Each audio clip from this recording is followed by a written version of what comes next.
Görüşdüyü İlqar idi, Arslan idi. Mənə əgər ki, ona Arslan apardı. Çünki ən axırıncı dəfə biz elə bir ki, barışmışdıq, halallıq almışdıq, yəni barışmışdıq bir-birimizdən.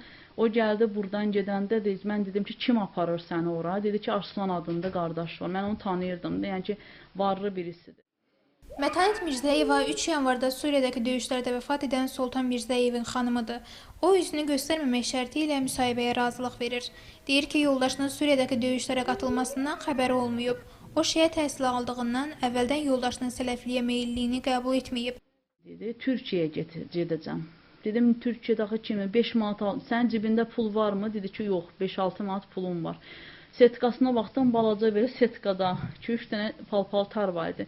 Dedim, axı, belənsə Türkiyəyə mən gedən adam görməmişəm. Dedi ki, orada birisinə hizmət ediblər bizimkilər. Qardaşdır. Yəni, ferması var. Bizi orada aparacaqlar, orada işləyəcəm, pul göndərəcəm sizə. Belə yiyəcəm, yiyəcəm. Amma sonradan burada şeydə oturanda, kresloda oturanda dedi ki, birdən gəlməsən mənim uşaqlarıma deyərsən ki, la ilahe illallah, Allahdan başqa haqq mabud yoxdur, Allahdan başqa haqq ilah yoxdur. Mən onda şübhələndim ki, nəysə belə şeylər var. Kiməsə də deyirdim ki, elə bir şey yoxdur deyirlər, elə şey yoxdur. Bu həlbət Suriyaya gedib, 100% Suriyaya gedibdir. Soltan Mirzəyev təyyarəyə minəndə qardaşının telefonuna məktub yazıb ki, mən artıq getdim, qismət olsa, inşallah görüşərik bu dünyada. Avtobusla aparmaq istəyirdilər, saqqalına görə avtobusla Tamurcudan çıxmağa qoymadılar. Azərbaycandan çıxmağa qoymadılar. Gəldi bir həftədən sonra samolyotla, öz pulu yoxdur. Bu adamlar pul verdilər samolyota, bilet aldılar və onu Türkiyədən də Suriyaya keçirdilər. Avqustun 20-sindən. Bu 6 ay içində 4-5 ayda orada təlimdəymiş. Bu neçə aydır, 2 aydır, 1 ay, 2 ay olar ki, orada döyüşə salıblar onu. Suriyada yanında bomba partlayıb, başından dəyib, sol tərəfindən başından dəyibdi, rəhmətə gedib. Mənim uşağım çox əziyyət çəkib, 3 yaşı var. Mənim uşağım ata istəyirdi. Mətanət xanım deyir ki, yoldaşı Suriyada olanda yalnız qardaşı ilə əlaqə saxlayıb. Hər dəfə ailəsini soruşub və özünün yaxşı olduğunu deyib. Son zəngində Azərbaycana qayıtmaq istədiyini dilə gətirib. Qardaşına deyib ki, yox, anası ilə danışıb. Anasına deyib, qayıdacam ana. Anası deyib ki, bax sən mənə deyirdin ki, əgər sən ölsən mən neyniyəcəm burada, bu dünyada neyniyəcəm. Və birdən mən öldüm. Neyniyəcəksən sən orada? Deyib, elə demə ana. Mən qayıdacam, mən qayıtmaq istəyirəm. Kimsə qoymur ki, o qayıtsın. Necə qayıdacaqdı ki, hansı pulla artıq getdisə, pulu da yoxdur. Orada da təbliğat aparırlar axı. Hər kəsin silahı var. Kim qalxa bilər ki, onlara qarşı? Soltan Mirzəyev 1980-ci ilin 12 oktyabrında doğulub. 3-cü sinifə qədər təhsil alıb. Ağdam işğal olunandan sonra məktəbə gedə bilməyib. Latın qrafikası ilə oxumağı bacarmayıb. Bakıya gəldikdən sonra kafel mütləq ustası işləyib. Vəhabilərlə də bu işdə tanış olub. Məscidlərə gedirdi, orada elm tələbələri otururmuş. Onlardan başladı məsləhət almağa. Sonra onlar verdilər şeyini, Qamət adında birisi var, onların yəni ki, ilk sinif öyrətmənləri, müəllimləri. Başladı Qamətlə. Yox, onlar ləqəblərdir, onların heç kim adını bilmir. Bəlkə də var prosta, yəni ki, mən bilmirəm, Qaməti bilirəm. Yəni ki, ilk, o müsbət, elə mənfi şeyləmir, yəni ki, mənfi yönəltmir, hədisləri şeydir, məsləhət verir, müsbət, hələ bu ilk okuludur. Amma sonradan yavaş-yavaş Əlixan Musayev adında birisi çıxdı. Sonra Əbuzər adında, ləqəbində birisi çıxdı. Onlar, yəni ki, tam yavaş-yavaş Əlixan Musayevin burada tərcümə olunmuş kitabları var, Quran tərcüməsi, nə bilim, hədis tərcüməsi. Başladı onları oxumağa, verməyə. Onların öz satdıqları yerlər var, mağazaları var. Ala bilmirsə özləri verirlər. Qadın deyir ki, əri bir il olardı sələflərlə görüşürdü. Onlar yoldaşdan telefonuna dini dərsliklər, videolar, şəkillər yükləyiblər.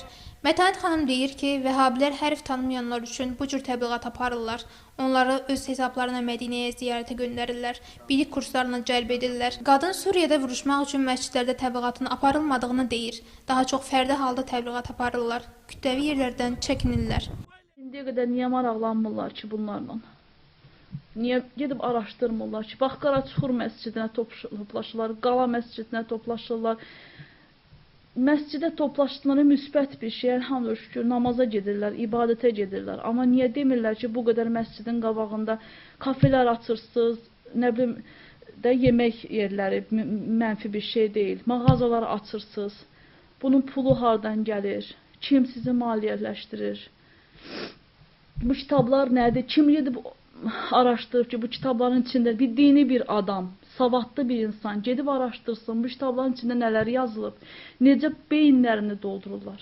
Və yaxud da məscidlərdə oturan insanları araşdırsınlar. Bu Qaməti, Elxan Musayevi, bu Ebu Zəri araşdırsınlar. Telefondan telefona köçürdürlər videolarını. Axırıncı dəfə video gətirdi, göstərdi. Əfqanistanda döyüşçülər.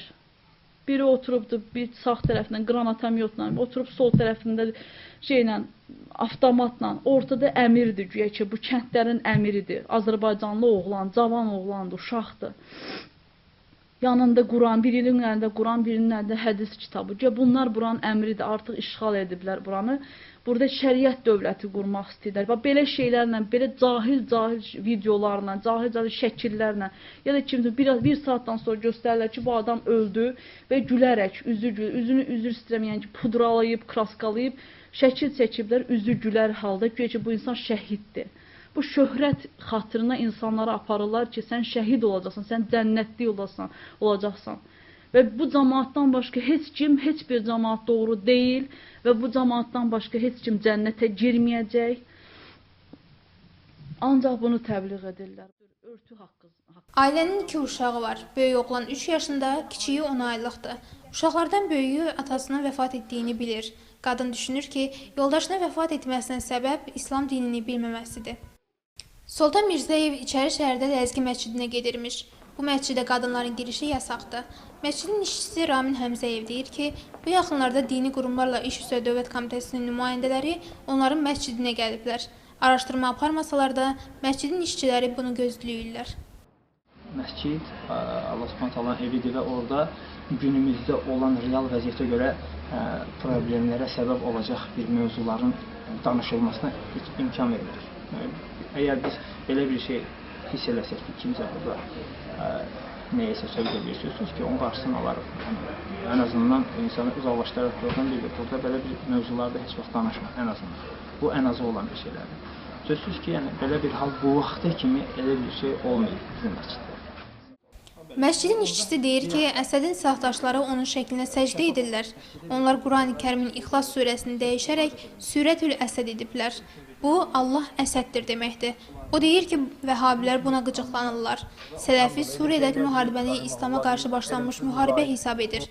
O deyir ki, tanıdığı vəhabilərin Suriyədə vuruşmasını onların ölümündən sonra bilib.